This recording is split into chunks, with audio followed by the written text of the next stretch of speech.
Assalamualaikum warahmatullahi wabarakatuh. Selanjutnya, hari ini saya akan membahas tentang uji tingkat kesukaran pada soal esai, yaitu langkah pertama kita buka dulu program Microsoft Excel-nya. Di sini saya sudah memasukkan rumus dan kriterianya ya.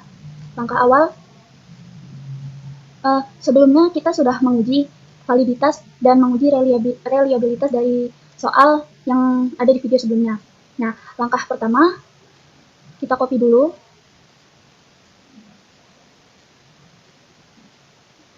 Kita copy dulu soal yang valid saja ya.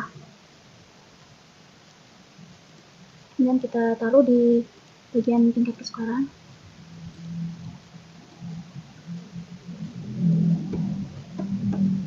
Baik, nah langkah pertama untuk menentukan tingkat kesukaran yang kita perlu inputkan adalah rata-rata.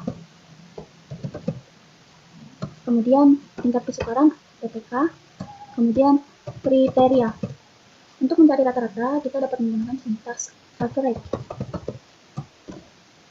Kita seleksi ya, soal butir ketiga dari responden 1 sampai responden 29. Kemudian enter. Kita drag buat 3 digit. Kemudian TK. Kemudian untuk mencari tingkat kesukarannya, rumusnya adalah tingkat kesukaran sama dengan nilai rata-rata tiap butir soal dibagi skor maksimum ideal. Nilai rata-rata dibagi skor maksimal. Di dalam soal yang kita berikan, ini skor maksimalnya adalah 8, berarti dibagi 8. Kemudian enter. Nah, ini didapatkan nilainya 0,4862. Kita drag, kita buat menjadi 3 digit juga. Kemudian kita akan menentukan kriteria. Kriterianya sudah ada di sini. Jika itu 0, maka terlalu sukar, kurang dari 3 itu sukar, kurang dari 7 itu sedang, kurang dari 7 itu mudah, dan 1 itu terlalu mudah. Maka kita buat menggunakan if.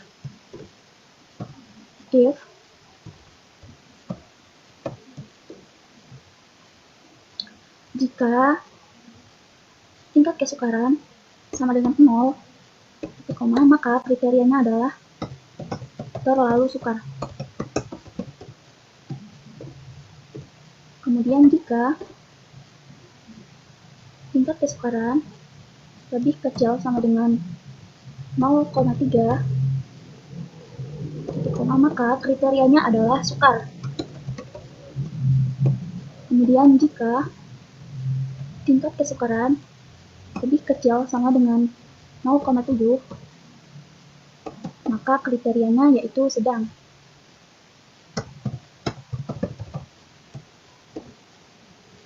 Kemudian jika tingkat kesukaran kurang dari 1, maka kriterianya adalah mudah. Selain itu, kriterianya adalah terlalu mudah. Karena di sini ada 4 pernyataan, maka kurung tutupnya juga 4. 1, 2, 3, 4. Kita enter. Maaf, ada yang salah. Oh, ini.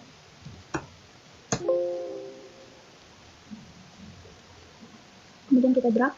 Nah, sini sudah mendapatkan kriteria untuk tingkat kesukaran pada butir soal ketiga. Kriterianya yaitu sedang. Pada butir soal 4 sukar, kemudian soal 6 itu sukar, soal 7 sukar, soal 10 sukar. Kemudian selanjutnya kita akan menguji daya beda soal. Selanjutnya kita akan menguji daya beda soal. Setelah kita mengetahui tingkat kesukaran, reliabilitas dan validitas dari instrumen hasil uji coba kemampuan pemahaman konsep matematika kita, selanjutnya kita akan menentukan daya beda soal dari soal esai. Langkah pertama yang kita lakukan adalah kita copy dulu tabelnya.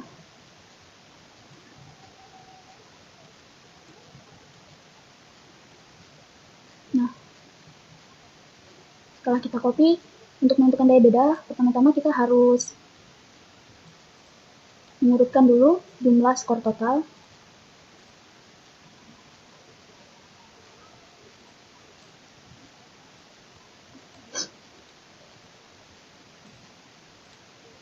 Nah, setelah terurut seperti ini, kita akan menentukan kelompok atas dan kelompok bawah, yaitu menggunakan teori apabila data tersebut kurang dari sama dengan 30, maka kita menggunakan 50%. Apabila lebih dari 30, maka kita menggunakan 27%. Karena di sini jumlah responden ada 29, berarti kita menggunakan yang 50%. Caranya kita hitung ya, untuk membuktikan 0,5. Kita kali 29. Maka hasilnya adalah 14,5. Kita bulatkan saja menjadi 14, berarti akan ada satu yang dibuang atau tidak kita ikutkan dalam uji daya beda pada soal ini. 14 ya.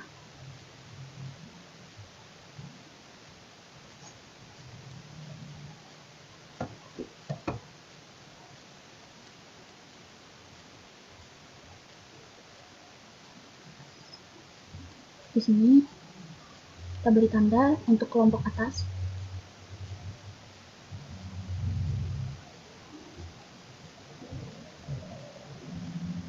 Kita beri tanda warna biru. Kemudian untuk 14 ke bawah akan kita beri tanda warna kuning. Nah, ini sudah ya teman-teman, yang ini kita tidak ikutkan, kita hapus saja. Nah, ini sudah ditemukan kelompok atas dan kelompok bawah. Selanjutnya kita akan menentukan rata-rata dari masing-masing kelompok atas maupun kelompok bawah. Kita inputkan dulu rata-rata kelas atas, kemudian rata-rata kelas bawah.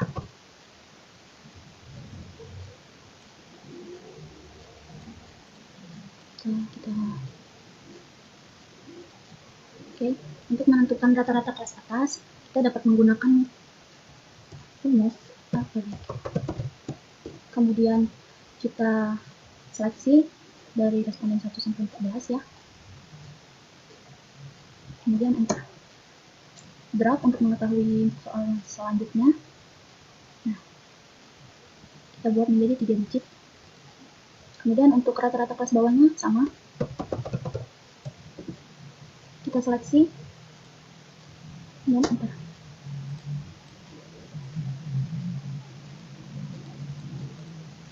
Baik, sudah ditentukan. Selanjutnya kita akan menghitung daya pembeda.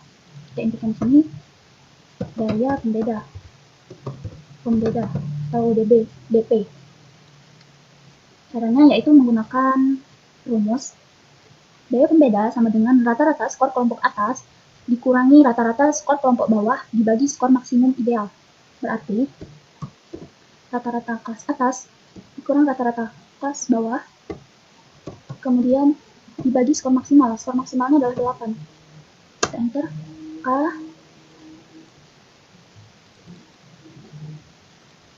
sudah ditentukan. Kemudian yang terakhir kita akan mencari kriterianya atau interpretasi untuk indeks daya pembeda soal. Gambarnya sudah ada di sini ya. Di sini kriteria. Jika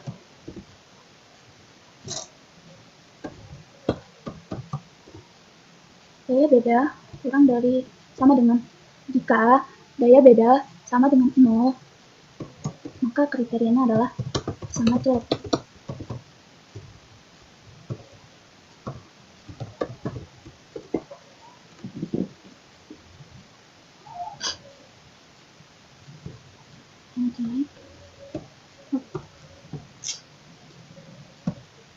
Kemudian jika daya beda kurang dari sama dengan 0,2, maka kriterianya adalah jelek. Kemudian jika daya beda kurang dari sama dengan 40, kriterianya adalah cukup.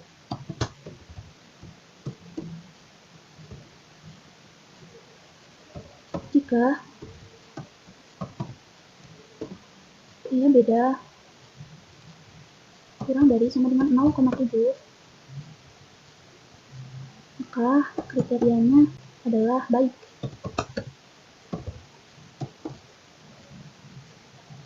Selain itu, maka kriterianya adalah sangat baik. Karena di sini ada 4 pernyataan, maka kita tutup menjadi.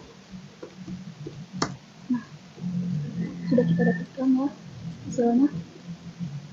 Kemudian kita rapikan.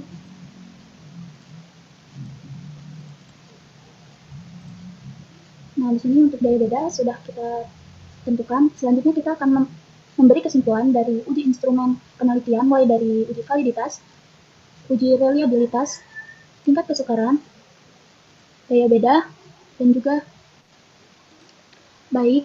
Di sini kita akan memberi kesimpulan dari uji validitas, uji reliabilitas, uji tingkat kesukaran, dan uji daya beda soal.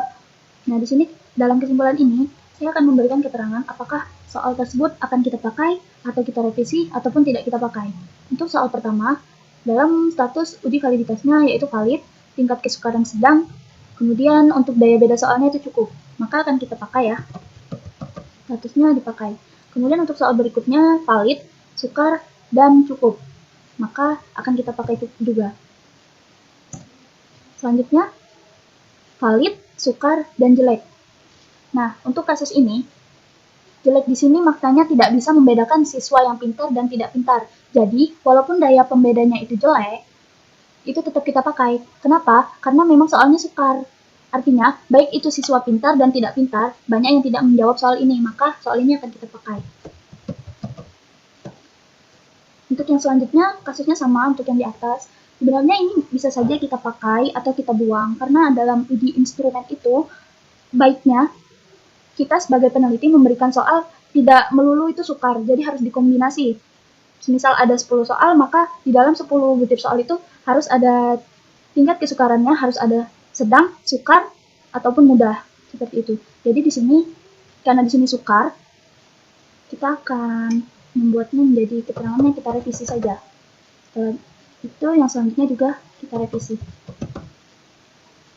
Baik, untuk status, untuk kesimpulan dari uji penelitian, uji instrumen penelitian sudah kita rangkum di sini dan sudah ada keterangan apakah soal itu akan dipakai atau dibuang atau direvisi. Cukup sekian yang dapat saya sampaikan. Mohon maaf jika ada kesalahan. Saya akhiri. Wassalamualaikum warahmatullahi wabarakatuh.